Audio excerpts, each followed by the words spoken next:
liberté d'importuner, Pierre Arditi prend la défense de Catherine Deneuve. Invité sur le plateau de C'est à vous lundi 22 janvier, Pierre Arditi s'est exprimé sur la question des violences faites aux femmes, tout en défendant la liberté artistique. Si les Français apprécient tant Pierre Arditi, c'est tant pour son jeu d'acteur que pour sa verve si singulière. Invité sur le plateau de C'est à vous lundi 22 janvier aux côtés d'Emmanuel DeVos pour assurer la promotion de leur pièce Quelque part dans cette vie, le comédien a donné son opinion sur les questions des violences faites aux femmes et sur celle du harcèlement.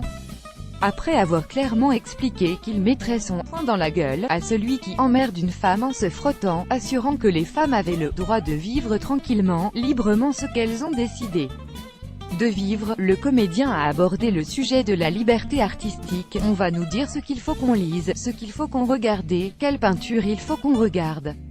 L'occasion aussi d'affirmer que même si le coup de pied dans la fourmilière est salutaire, il tournerait quand même pour Woody Allen s'il l'appelait. L'occasion aussi de prendre la défense de Catherine Deneuve avant de citer un texte de Molière qui lui avait envoyé Pascal Praud par SMS. « Vous me permettez de vous lire un petit quelque chose, ça va aller très vite, ne vous inquiétez pas » a-t-il commencé avant de poursuivre. C'est un peu dans la même veine que ce qu'a écrit dans Libération Catherine Deneuve, qui est d'ailleurs parfaitement irréprochable, qui s'est excusée sur l'espèce de quiproquo et les amalgames, mais qui a quand même dit l'essentiel.